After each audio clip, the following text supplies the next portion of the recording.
नमस्कार मेरे प्यारे साथियों, बहुत बहुत स्वागत है आपका सवेरा एजुकेशन प्रयागराज में। आज हम करने वाले हैं हिंदी का प्रैक्टिस सेट नंबर 3। इससे पहले मैंने 2 प्रैक्टिस सेट अपलोड कर दिए हैं। अगर आपने नहीं देखा तो उसको ज़रूर देखिए। बहुत इंपॉर्टेंट क्वेश्चंस मैंने डिस्कस किए हैं जो आपके एग्ज़ाम में सीधे आने वाले हैं। ऐसे क्वेश्चन हैं जो सीधे सीधे एग्ज़ाम में आते हैं और आए हुए क्वेश्चन हैं और जो आने वाले हैं भविष्य में, उन सारे क्वेश्चनों को मैंने डिस्कस किया है, प्रश्नों का समावेशन किया है। विश्लेषणात्मक आपको एकदम सोल्यूशन मिलेगा। हिंदी एक ऐसा सब्जेक्ट है जिसमें आप अगर आपके 30 में 30 आ रहे हैं तो 30 में 30 कर सकते हैं, 40 में 40 कर सकते हैं। मैथ या रीजनिंग की बात की जाए तो उसमें आपको बहुत ज़्यादा प्रैक्टिस करने की ज़रूरत होती है। लेकिन अगर आप हिंदी में थोड़े से जुड़े हैं किसी से, जैसे आप हमसे जुड़े हैं, हम डेली प्रैक्टिस करवाते हैं, अगर आप डेली जुड़े हैं तो आप यकीन मानिए कि आप 30 में 30 कर सकते हैं, 40 में 40 कर सकते हैं। लेकिन उसके लिए ज़रूरी है कि आपको हमेशा प्रैक्टिस पे रेगुलर बने रहना होगा। तो बढ़ते हैं क्वेश्चन की तरफ, करवाते हैं आपको। पहला क्वेश्चन पूछा है आपसे कि संयुक्त व्यंजनों की संख्या कितनी होती है। किसकी संयुक्त व्यंजन की संख्या, क्या इनकी संख्या 2 होती है, 3 होती है, 4 होती है या फिर 5 होती है? बताइएगा भैया। संयुक्त व्यंजन जो होते हैं वो आपके होते हैं 4। ऑप्शन नंबर सी ये क्या होगा आपका एकदम राइट आंसर होगा। कौन कौन से होते हैं? एक होता है छत, एक होगा त्र, और एक होगा ज्ञ, और एक होगा आपका कौन सा श्रा। ये 4 क्या होते हैं? आपके संयुक्त व्यंजन होते हैं। इनको क्या करिएगा, आप रट लीजिए, याद कर लीजिए, दिमाग में बैठा लीजिएगा। दूसरे क्वेश्चन की तरफ बढ़ते हैं, आपको ले चलते हैं। पूछा है कि उन्मूलन का विलोम क्या होगा। किसका उन्मूलन? उन्मूलन का विलोम क्या होगा? उन्मेष है आपका ऑप्शन, विश्लेषण है, रोपण है या फिर संकुचन है। सही उत्तर जो हो जाएगा इसका हो जाएगा ऑप्शन नंबर सी। क्या हो जाएगा? रोपण। इसका उन्मूलन का जो विलोम होता है रोपण होगा, या फिर आप इसको कह सकते हैं आरोपण। क्या कह सकते हैं? आरोपण। ठीक भैया, याद रखिएगा, इंपॉर्टेंट क्वेश्चन है। उन्मेष, आपके ऑप्शन जो दिए गए हैं उनमें देखेंगे कि उन्मेष का जो भी विलोम शब्द होगा वो क्या होगा? निमेष। क्या होगा? निमेष। विश्लेषण की अगर मैं बात करूं आपसे तो विश्लेषण का क्या हो जाएगा? संश्लेषण। क्या हो जाएगा?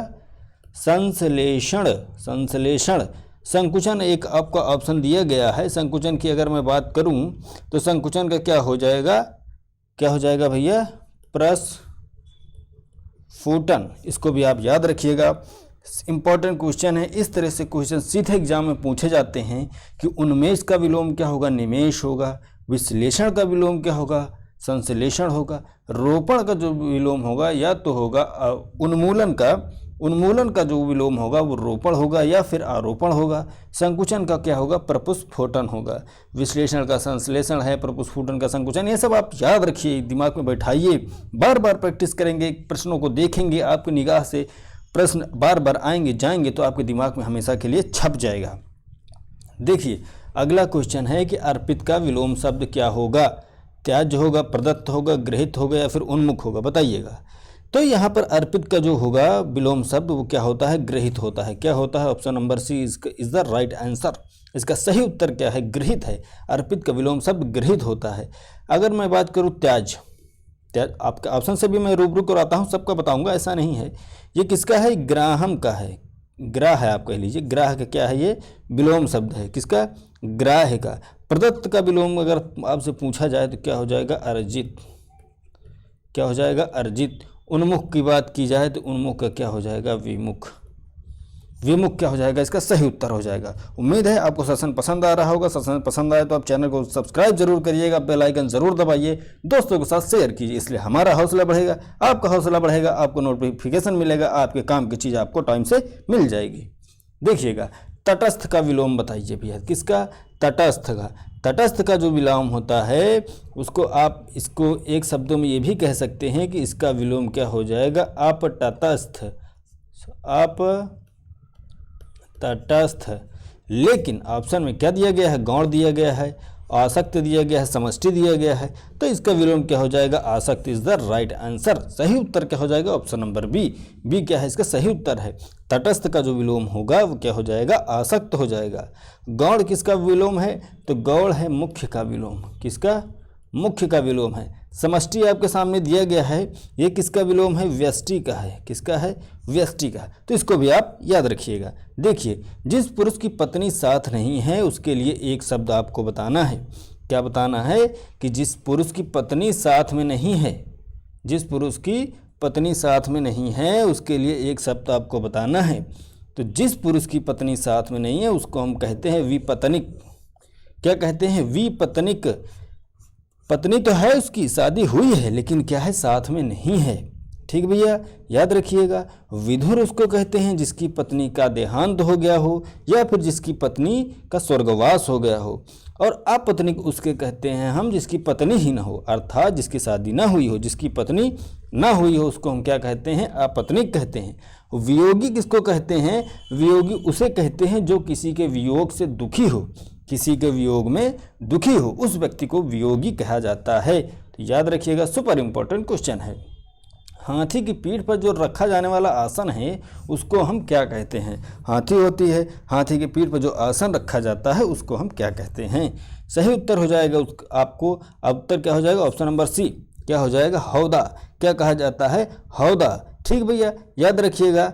जो आप जीन देखिए ऑप्शन है, बख्तर है, काठी है, इन सब को आप बता सकते हैं क्या है? कमेंट बॉक्स में ज़रूर लिखिएगा। फिलहाल मैं बता देता हूँ। जीन कहते हैं जो घोड़ा होता है, ये मान लीजिए आपका घोड़ा है, ये घोड़ा है और इसकी पीठ से पैर के नीचे ऐसे लगा होता है जो कसने वाला होता है। पीठ पर जो गद्दी रखी होती है उसको जो कसने वाला होता है उसी को हम क्या कहते हैं? जीन कहते हैं। ठीक भैया, याद रखिएगा। बख्तर वो होता है, बख्तर आप देखे होंगे जो पहले युद्ध होते थे और जो लोहे का पहन लिया जाता था जिसमें जंजीर टाइप लटकी रहती थी, वो युद्ध के समय तलवारों से बचने के लिए जो लोहे का आभूषण आप कह लीजिए वो पहना जाता था, उसको हम क्या कहते थे? बख्तर। ये किसका बना होता था? लोहे की जंजीर का। किसका? लोहे की जंजीर का। किसका बना होता था? लोहे की जंजीर का। ठीक भैया, क्या हो गया और क्या बच गया? काठी। तो काठी के लिए आप याद रखेंगे, काठी किसको कहते हैं? घोड़े की काठी कहा ही जाता है। ठीक भैया, याद रखिएगा, इसको याद रखिएगा। शुद्ध वर्तनी का चयन कीजिए। क्या है इसमें? शुद्ध कौन सा है? अंत्याक्षरी, पूज्यनीय, तदोपरांत या फिर कवित्री? बताइए। शुद्ध जो हो जाएगा, शुद्ध वर्तनी, वो हो जाएगी आपकी अंत्याक्षरी। देखिए ऐसे लिखा जाता है अंत्याक्षरी। ये क्या है? आपका सही उत्तर है, राइट आंसर है। ये क्या? अंत्याक्षरी क्या है? शुद्ध वर्तनी है। जबकि अगर हम बात करें पूजनीय की तो ये इस तरह से न लिखा जाकर इस तरह से लिखा जाता है, पूज और नीय, इसमें बड़े की मात्रा है। तदुपरांत की आप बात करेंगे तो ये इस तरह से लिखा जाता है, तदुपरांत। इसको भी आप याद रखेंगे। कवित्री तो आप जानते होंगे, बहुत ही फेमस शब्द है। इसको कैसे लिखा जाता है? इस तरह से लिखा जाता है, कवित्री। ठीक है, याद रखेंगे, दिमाग में बैठा लीजिए। बहुत बार एग्जाम में ऐसे क्वेश्चन पूछे गए हैं। फिर आपसे पूछा गया है कि किसकी वर्तनी क्या है? शुद्ध है। बताइए, वर्तनी किसकी शुद्ध है? क्या है? संन्यास, दुरावस्था, कैलाश या फिर इनमें से कोई नहीं। जो किसकी वर्तनी शुद्ध है ये आपको बताना है। जो शुद्ध वर्तनी है वो कौन सी है? संन्यास है। इसको याद रखिएगा। यहाँ भिन्नारा भी रहता है, ऊपर बिंदी भी रहती है, इसको याद रखिएगा। दुरावस्था आपके सामने लिखा गया है, तो दुरावस्था की जो शुद्ध वर्तनी होगी वो होगी दुर्वस्था। दुर्वस्था, इसको भी याद रखिएगा। और जो कैलाश लिखा गया है, कैलाश ऐसे न लिखा जाकर इसका सा जो होता है वो ये वाला लिखा जाता है। ठीक है, खटकोण वाला सा नहीं होता, सरौता वाला सा होता है। इसको याद रखिएगा आप। ठीक भैया, उस पद पर होने के कारण किसी कार्य में रत हो, जो किसी पद पर होने के कारण किसी कार्य में रत हो, उस शब्द के लिए एक शब्द क्या होगा? जो पद पर, देखिए यहीं से आप पकड़िए, पद पर होने के कारण किसी कार्य में रत हो तो क्या होगा? पदेन हो जाएगा। क्या हो जाएगा? पदेन हो जाएगा। ठीक भैया। और अगर अलग ऑप्शन की बात करूं, ऑप्शन नंबर ए की, तो अधिकारी किसे कहते हैं? तो अधिकारी हम उसे कहेंगे, किसे कहेंगे? वह व्यक्ति जिसे कुछ करने या पाने का अधिकार प्राप्त हो, उसे हम क्या कहेंगे? अधिकारी कहेंगे। जिसे क्या हो? कुछ पाने या करने का अधिकार प्राप्त हो, उसको अधिकारी कहा जाएगा। पदाधिकारी की अगर मैं आपके सामने चर्चा करूं तो पदाधिकारी क्या होगा? पदाधिकारी वह होगा जो किसी पद पर रहते हुए सारे अधिकार को प्राप्त करता है। जिसे किसी पद पर रहते हुए सारे अधिकार प्राप्त हों वो पदाधिकारी होता है। ठीक है, सही उत्तर इसका क्या हो जाएगा? पदेन हो जाएगा। वह राजकीय धन जो किसानों की सहायता के लिए दिया जाता है, क्या कहा जाता है?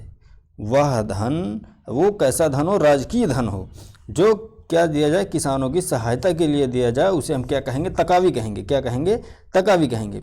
ऋण आप जानते होंगे, ऋण किसे कहेंगे, ऋण क्या होता है, उधार लिया गया धन होता है। अनुग्रहण की बात किया जाए, अनुग्रहण क्या होता है, अनुग्रहण बताइए भैया, जो अनुग्रह के योग्य हो, क्या हो, जो अनुग्रह के योग्य हो उसे हम क्या कहेंगे, अनुग्रहण करेंगे। बाकी आप याद रखिएगा, राजकीय धन जो किसानों की सहायता के लिए दिया जाता है उसे हम क्या कहते हैं, तकावी कहते हैं। वे लड़कियां अच्छी हैं, इस वाक्य में विकारी विशेषण क्या है। विकारी विशेषण आपसे पूछा गया है, क्या पूछा गया है, विकारी विशेषण। ठीक भैया, तो याद रखिएगा, सबसे पहले तो आप समझिए कि विकारी विशेषण होता क्या है। विशेषण तो आप जानते होंगे, संज्ञा या सर्वनाम से पहले आकर जो उस संज्ञा सर्वनाम की विशेषता बता दे उसे हम क्या कहेंगे, विशेषण कहेंगे। ठीक है भैया, और ऐसे विशेषण जो लिंग वचन, मैं यहाँ पे लिख देता हूँ किसके कारण, लिंग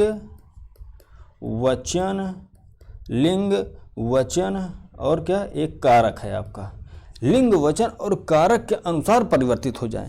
जैसे अगर यहाँ पर वे लड़कियाँ अच्छी हैं, अगर यहाँ पर वचन क्या है, ये बहुवचन है। अगर एक लड़की की बात किया जाए, अगर यहाँ पर करता तो लिखा होता वह लड़की अच्छी है, क्या हो जाता, वह लड़की अच्छी है। तो आप देखेंगे वचन के अनुसार क्या बदल गया, वे बदल गया किसमें, वह में। क्या बदल गया, वह में। तो यहाँ पर जो विकारी विशेषण हो जाएगा वो हो जाएगा वे, बाकी सारे ऑप्शन आपके क्या हो जाएंगे, गलत हो जाएंगे। इसलिए आप याद रखिएगा, विकारी विशेषण उन्हें हम कहते हैं जो लिंग वचन और कारक के अनुसार परिवर्तित हो जाए, उन्हें हम क्या कहते हैं, विकारी विशेषण कहते हैं। इसमें जो विकारी विशेषण है वो क्या हो जाएगा, वे। ठीक भैया, देखिए 8 चोर पकड़े गए, आपका क्या है क्वेश्चन, 8 चोर पकड़े गए और पुलिस की लापरवाही से आधे चोर भाग गए। इस वाक्य में किस शब्दों में विशेषण विशेष संबंध नहीं है, क्या पूछा है, संबंध नहीं है। देखिए पहले तो आप समझिए विशेषण और विशेष। विशेष वो होता है जिसकी विशेषता बताई जाए, अर्थात जैसे मैं हूँ तो मैं क्या हूँ, विशेष हूँ। अगर मेरी विशेषता बताई जाएगी तो वो क्या हो जाएगा, जो बताई जाएगी वो क्या हो जाएगा, विशेषण हो जाएगा। जैसे मेरी विशेषता कोई बताए कि मैं बहुत खराब पढ़ाता हूँ, मैं बहुत अच्छा पढ़ाता हूँ या बहुत खराब पढ़ाता हूँ, तो मैं तो हूँ विशेष, और मेरी जो विशेषता बताया वो क्या हो जाएगा, विशेषण। तो आप देखेंगे इसमें पूछा है कि किसमें विशेषण विशेष संबंध नहीं है। चोर क्या है, विशेष है, इसकी विशेषता क्या बता रहा है, बड़े, क्या हो जाएगा, इसमें संबंध है, बिल्कुल है। चोर क्या है, विशेष है, इसकी विशेषता क्या बता रहा है कि वो आधे चोर थे भाग गए। और यहाँ पर आप देखेंगे चोर क्या है, विशेष है, और इसकी विशेषता क्या बता रहा है, 8 बड़े, तो इसमें भी विशेषण और विशेष का संबंध है। लेकिन आप देखेंगे पुलिस क्या है, पुलिस क्या है, ये भी विशेष शब्द है, संज्ञा है, विशेष शब्द है, विशेष है। और लापरवाही जो शब्द है, लापरवाही जो शब्द है, इसमें आप देखेंगे कि लापरवाह से लापरवाही बना है, किससे बना है, लापरवाह से लापरवाही बना है, अर्थात इन दोनों में क्या है, विशेषण विशेष का संबंध नहीं है। ठीक भैया, और देखेंगे कि दोनों शब्द क्या हैं, विशेष हैं, पुलिस भी विशेष है, लापरवाही भी क्या है, विशेष शब्द है। तो इस तरह के प्रश्नों को आप ध्यान देंगे, उम्मीद है कि आपको समझ में आ गया होगा। बढ़ते हैं अगले क्वेश्चन की तरफ। कह रहा है कि वसुंधरा का पर्यायवाची शब्द नहीं है। वसुंधरा का पर्यायवाची शब्द कौन सा नहीं है, क्षिति, रत्नाकर, कलाधर या फिर दिनकर। क्षिति, कलाधर, दिनकर, रत्नाकर, बताइएगा कौन सा इसका जो है पर्यायवाची शब्द नहीं है। तो क्षिति तो है, रत्नाकर नहीं है, कलाधर नहीं है, इसमें होना चाहिए कौन सा शब्द है, ये गलत लिखा गया है यहाँ पर होना चाहिए कौन सा इसका पर्यायवाची शब्द है। ठीक है भैया, ये गलत हो गया, यहाँ पर होना चाहिए कौन सा है, क्योंकि क्षिति जो है यही है क्या, पृथ्वी का पर्यायवाची है, किसका है, पृथ्वी का। वसुंधरा भी किसका है, पृथ्वी का है। क्षिति है, पृथ्वी है, और क्या है, अवनी है, उर्वी है, मेदिनी, इसको आप याद रखिएगा। इला भी कह सकते हैं आप, धरा भी कह सकते हैं, धरती भी कह सकते हैं, इन सारे पर्यायवाची शब्दों को आप याद रखिएगा। सॉरी, रत्नाकर की बात किया जाए तो किसका है, समुद्र का पर्यायवाची रत्नाकर है। दिनकर तो आप जानते ही होंगे किसका है, सूर्य का है। कलाधर की बात किया जाए तो कलाधर किसको कहते हैं? चंद्रमा को। चंद्रमा को हम क्या कहते हैं? कलाधर। तो याद रखिएगा, इंपॉर्टेंट क्वेश्चन है ये। निम्नलिखित में से एक विष्णु का पर्यायवाची शब्द नहीं है। किसका नहीं है? विष्णु का। क्या नहीं है? पर्यायवाची शब्द नहीं है। किसका? विष्णु का। तो विष्णु को आप बहुत सारे शब्द याद रख सकते हैं, जैसे क्या कहा जाता है? जनार्दन, जनार्दन। और क्या कहा जाता है? चक्रपाणी, चक्रपाणी। चतुर्भुज, चतुर्भुज। और क्या कह सकते हैं आप? लक्ष्मीपति, लक्ष्मीपति भी आप कह सकते हैं। और क्या कह सकते हैं? गरुड़ ध्वज, गरुड़ ध्वज। ये सारे क्या हैं? विष्णु के पर्यायवाची शब्द हैं। लेकिन आप देखेंगे कमलेश भी होता है, कमलाकांत भी होता है, कमलापति भी होता है। कमलासन जो लिखा हुआ है, कमलासन अर्थात कमल पर आसन करने वाले, अर्थात क्या हो जाएगा? ब्रह्मा। ब्रह्मा जी का है क्या? कमलासन। तो इसको याद रखिएगा, सारे इंपॉर्टेंट क्वेश्चन है। इंपॉर्टेंट फैक्ट मैंने आपको बता दिया कि विष्णु का पर्यायवाची जो होता है कमलेश होता है, कमलाकांत है, कमलापति है, जनार्दन है, चक्रपाणी, चतुर्भुज है, लक्ष्मीपति है, गरुड़ ध्वज है। इसको याद रखिएगा। आ गया कि दैत्य का पर्यायवाची कौन सा नहीं है? राक्षस, दानव, भूसुर, भूसुर, निशाचर। तो देखेंगे आप, राक्षस भी क्या होता है? दैत्य का पर्यायवाची। दानव भी क्या है? दैत्य का पर्यायवाची। निशाचर भी जो लिखा हुआ है ये भी किसका है? दैत्य का पर्यायवाची। लेकिन भूसुर जो लिखा हुआ है ये किसका है? पर्यायवाची। ब्रह्मा जी का क्या है? पर्यायवाची है। इसको आप याद रखिएगा। दैत्य की बात किया जाए तो इसमें दानव लिखा है, निशाचर भी लिखा है, और क्या एक असुर भी आप याद रखिएगा। असुर, असुर होता है। अगर मैं आपसे ब्रह्मा जी की बात करूं तो अभी मैंने आपको बताया था कि भूसुर होता है, और क्या होता है? कमलासन होता है, कमलासन। चतुर्मुख, चतुर्मुख। इसको भी आप याद करिए। हिरण्यगर्भ, हिरण्यगर्भ आप याद रख सकते हैं। विधि याद रख सकते हैं, विधि रख सकते हैं, विरंचति रख सकते हैं, अज रख सकते हैं, लोकेश को याद रखिएगा, स्वयंभू याद रखिएगा। ये सारे बहुत सारे क्या हैं? ब्रह्मा जी के पर्यायवाची शब्द हैं। ठीक भैया, बढ़ते हैं अगले क्वेश्चन की तरफ। क्या पूछा है? किस रस का प्रयोग किया गया है? शब्द क्या लिखे गए हैं आपके? वाक्य या दोहा क्या लिखा गया है कि रणबीर चौकड़ी भर भर कर चेतक बन गया निराला था, राणा प्रताप के घोड़े से पद पड़ गया, यहाँ पर होना चाहिए था पर नहीं, टाइपिंग मिस्टेक है, पड़ गया हवा का पाला था। अर्थात इसमें महाराणा प्रताप के घोड़े की किसकी क्या किया गया? वीरता का उल्लेख किया गया, वीरता की बात की गई है। अर्थात यहाँ पर कौन सा रस हो जाएगा? वीर रस हो जाएगा। क्या हो जाएगा? वीर रस हो जाएगा। देखिए उसके घोड़े की बात क्या की गई है? रणबीर चौकड़ी भर भर कर चेतक बन गया निराला था, राणा प्रताप के घोड़े से पड़ गया हवा का पाला था। कौन सा रस होगा? वीर रस होगा। अति प्लस आवश्यक क्या हो जाएगा? अत्यावश्यक। क्या हो जाएगा? अत्यावश्यक। आपसे पूछा गया है कि इसमें कौन सी संधि है? क्या दीर्घ संधि है, क्या यण संधि है, विसर्ग संधि है, या फिर अयादि संधि है? सॉरी, इसमें कौन सी संधि हो जाएगी?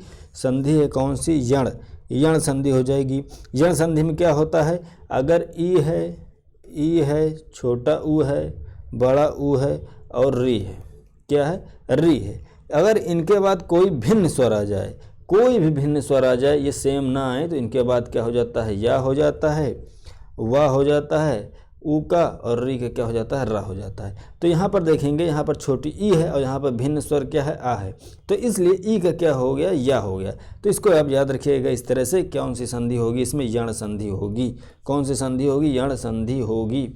पुनर्जन्म का संधि विच्छेद क्या होगा? पुनर्जन्म का संधि विच्छेद क्या होगा? तो इसका संधि विच्छेद होगा पुनः प्लस जन्म। कौन सी संधि हो जाएगी? इसमें विसर्ग संधि हो जाएगी। ठीक भैया, याद रखिएगा। कौन सा एक तद्भव नहीं है? तद्भव नहीं है, तद्भव नहीं है, बताइएगा। तस्कर, पत्ता, हाथ, या फिर अंधेरा, या फिर अंधेरा, बताइएगा।